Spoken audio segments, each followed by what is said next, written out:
Alright, today is an update on many transformations my bike went through. If anyone watched my first videos, you would have seen how much more different this looked than it does today. Which actually, today was I've been sick lately due to bad health and getting hurt in an accident. Mainly was due to passing out, basically. I guess you get old, you get old. But what I've done is I've actually installed the actual Stealth Bomber seat. I wanted my bike to look different, and hopefully it still does, but there's a few important lessons I learned when it comes to a Stealth Bomber. This bike used to be lighter and it used to go almost 60, it actually went about 61 miles an hour top speed. It now goes about 57, 58 if it's fully charged. It's due to the more weight that's added to it. But you actually need this weight on an e-bike. I feel now more secure and more where I can actually use it as a vehicle instead of basically thinking I'm gonna be, thrown off the road due to a bump or anything. The parts I acquired was from helping a friend convert. He has a small bike. It's about looks like almost a BMX bike. He put a 5,000 watt motor on it, and he has a 150 amp battery with the the BMS on the battery, and then 150 amp speed controller. But I'll do a video separately on his bike whenever I get back in touch with him. As you see, the front tire is now a little bit smaller than the back tire. I did this because these particular type of forks, and it's not done, there's side caps that's supposed to go on there, and then you got Allen screws that go on the front of it to lock down the bar on it.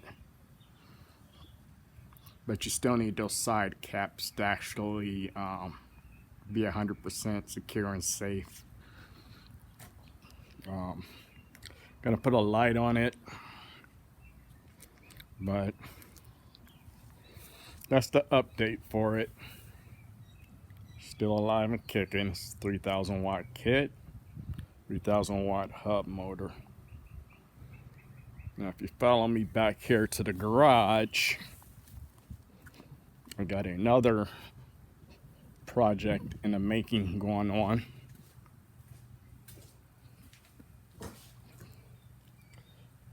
I had a friend that wrecked his Stealth Bomber, and as a result, he thought that the frame was damaged and everything, but it was not damaged at all. It actually works pretty good. There's no dents on it. He did kill a seat on it, but I repaired it with my MIG welder over there. Got the handlebars, it's Zoom handlebars.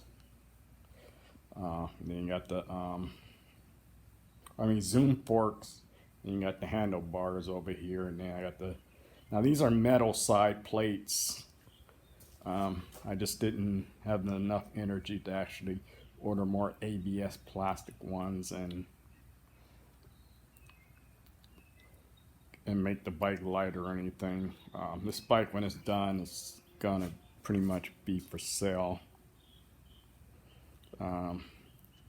Battery here is actually a 26 amp hour battery, but it has a 60 BMS as far as the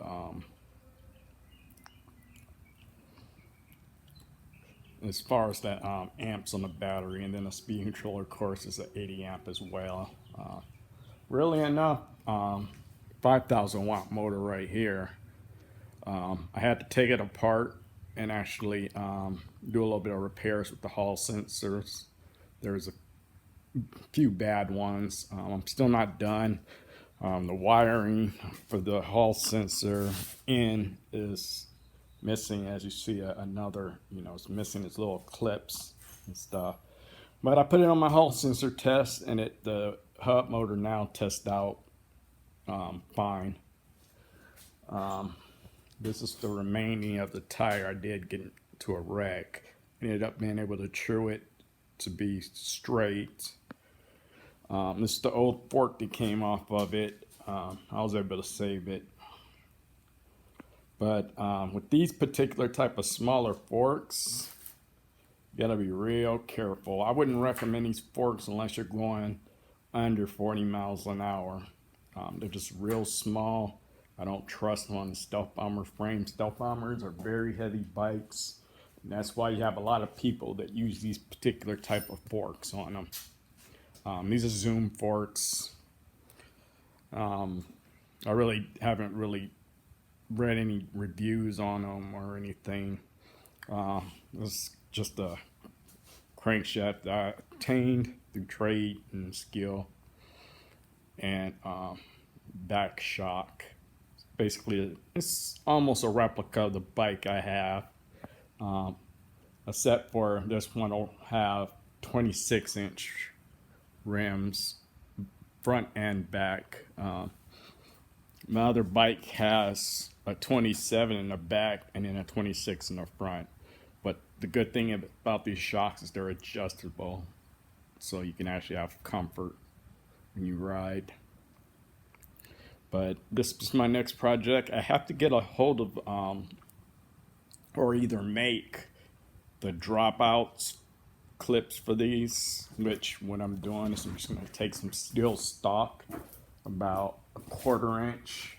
It's pretty stout steel. I can't find it right now, but cut out 2 square pieces and then weld together a piece that actually fits in here, and weld one on the outside, and then weld a dropout onto the steel stock and notch it. So I'm not really worried about the dropout on here. Those are easy to do. But it's coming along. The build is coming along. Like I said, I'm gonna need ignition. I have a brand new throttle I purchased. I didn't check to see if it was actually a 72 volt, but it says universal. I believe it's a 72 volt. Screen cut out due to a defective battery that was hooked up to it. That's why it kept cutting out. Unfortunately, the speed controller that was in it burned out.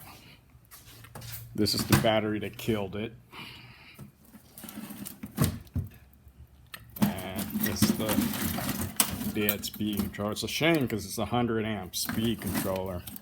Of course, one day I might just open her up and, replace the MOSFETs to it. But this bike will be getting a smaller speed controller. Well, physically smaller, but it handles 80 amps. I don't know where in the hell it is right now. It's probably inside the bike. But the battery is a little bit bigger than my Triangle battery. But once this is up and running, this will probably get to about 51. It should do over 50 miles an hour. Now just keep in mind that just because it has a 5,000 watt motor does not mean that it's going to necessarily go faster, because the motor has nothing to do with the speed on these. The biggest factors is your battery's built-in how many amps it allows for continuous current, which this one is 60. Speed controller is 80, so you divide those and then you'll get your kilowatts as far as that. I'm pretty sure that 5,000 watt hub motor will handle pretty much anything that the 80 amp in this battery can even throw at it. I might actually change the 5,000 watt and put it onto the back of my main bike right here. This has road tires. Not really too much on off-roading. Plus there'd be some work I would have to do to make it fully off-road. Specifically the tires. It has a bigger diameter caliper, which eventually the back has a smaller caliper. I'm gonna eventually change that. I got the adapters, and it's gonna become a bigger matching caliper for the front. B&M shocks, Stealth Bomber seat. They're not really that expensive. You can find them as low now as $79 if you could look in the right places. The other bike, like I said, it'll match it. It'll look just like it.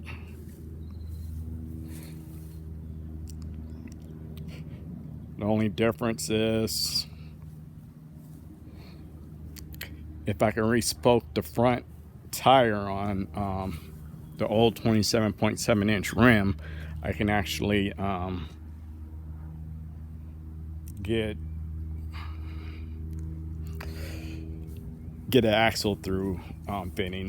This is 20 millimeter, so it's mostly a dirt bike rim. It's pretty wide, but the back one's actually pretty wide too, so they basically match. Hookworms. This one's actually starting to show road wear.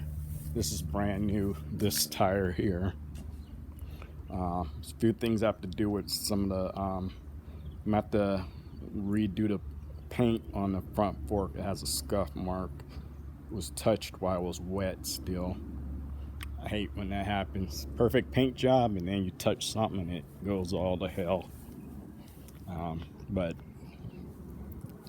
there you have it. I call it the EB troll. Troll. Basically got to do that because most bikes in my area are gasoline. They got those 2-stroke engines on them, and they're very easy to beat.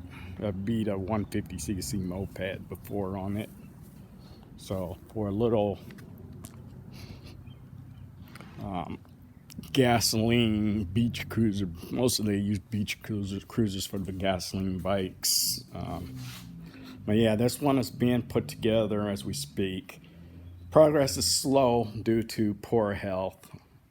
Some days I feel good, some days I don't. I don't know what I'll name this bike, but right now I'm just gonna build it, and then I got a friend that actually we can go on rides together. Takes me a long time to make friends due to just I don't like being around people too much. But she's coming along.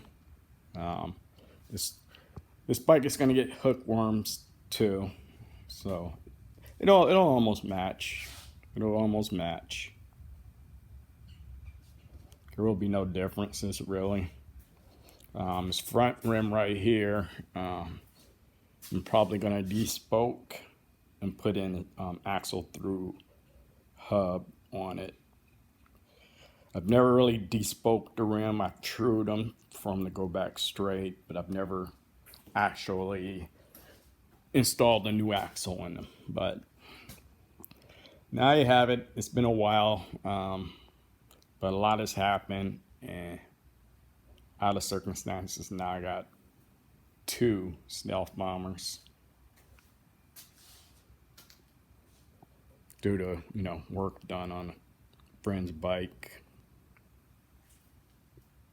He thought he killed the frame. Tried talking him into not that being the case, but he wanted another bike. He wants to be the fastest bike on the road. Personally, I'm not bashing him, but there's a difference between having the fastest bike and being safe on the road. His last frame, he put all of the 5,000 watt kit on it, twisted because was supposed to use 2 dropouts, but even if he used 2 dropouts, he's using, it was a normal bike frame. It was one of those, I don't know what they're called, but it's a single frame bike. It looks like a Vivid if anyone ever seen one of them. But the guy weighs 190 pounds, so his frame was, you can't run a 5,000 watt kit on a bike unless it has a really steel stout frame. I just wouldn't trust them. Normal bikes do not make, I mean, you could probably do a 3,000 watt on a basic bicycle, but on something like just a regular bicycle, 3,000 watt would be the max, and I still probably wouldn't trust it.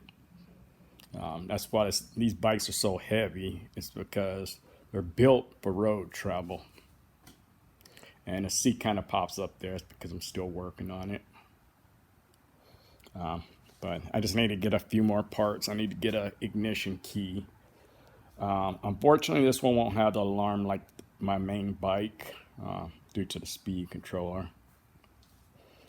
It's not a 7-time speed controller, meaning that there's no way to program it unless I open up that 100 amp speed controller and fix the MOSFETs on that one.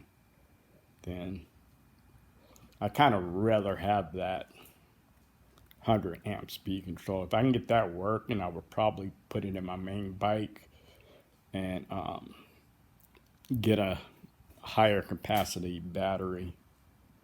Or I get something that has like at least 46 amp hours and 100 BMS. Batteries are expensive, right? Over $1,000 though. The battery I have in it now is actually, the price went up. It's around 900 and something now. And there you have it, folks. Walk around of the progress. I haven't fallen out the sport. I just haven't been the most healthiest. But there you go. Usually if I do sell the other one, or once the other one acquires a buyer, then is when I'll start getting a faster speed controller and a bigger battery. I'll probably include 2 batteries in the price of the one bike I'm putting together, just so I can buy a brand new battery and a more powerful speed controller. And eventually the 5,000 watt will, if I do that, 5,000 watt will go on to this. This is 3,000 watt. I'm not going to put 10,000 kilowatts behind it. It's just a matter of time before it burns out. This takes up to about 6,400 kilowatts. Anything higher, if it gets to the 10,000s, it's actually almost 30-something% more faster, but putting a bigger battery in here and only using I use smaller motors for purpose. You got the QNS motor.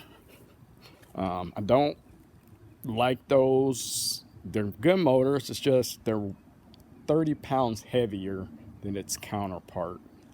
As far as when you get 5,000 watts more, they're about 30 pounds heavier. So due to weight and everything, I'm happy. And if I can get a 3,000 watt bike to go over 55, then that makes me happy. But kind of scared. I mean, there's settings I can make it go faster than would I go, but I don't like taking off and doing wheelies and all other kind of crazy things. This can do it, but the battery has, I think it's like a 6-gauge wire that the battery takes. The battery that's going into the bike that's in the garage has 2-gauge wire and Anderson clips or connectors, which I'm kind of interested in seeing if it actually will be able to go faster than this bike. The battery has, 80 amp BMS, but it has 60 gauge or 6 gauge wire. On the other hand, the other battery has 60 amp BMS and 2 gauge wire, so we'll see how that plays along. Weight wise, I think the other bike will be a tiny bit heavier. I'll probably say about 10 or 15 pounds heavier. No big deal. And there you have it. I'm still chucking it and still in the e-bike game. Soon I'll do videos of my car, but there's certain projects I gotta get done, and then I can certain goals. And there you have it, folks. Updated. Updated. The low look was nice while it lasted, but I don't know. For some reason, I like this look better than the look when it first was built. Which I'll make another video going over all of the mistakes someone can make when they actually build one of these DIY bikes. I guess they're B52 or B56 clones. But if you're gonna do an e-bike, have someone build it for you. Go into a store and buying them. There's a lot of things they do. First of all, you don't get the Bluetooth chip to reprogram the computer. So if you have a short, then you have no choice but to bring it back to the shop and get it done, because they have the Bluetooth program chips. They say that they throw them away, but they don't. They just don't get. It's basically they got a governor on it that slows it down, or they're programmed to go slower than they really are. That's why I always recommend DIY bikes. Can't go wrong. You know about the bike, you can take it apart. But okay, people, thanks for watching. Hola.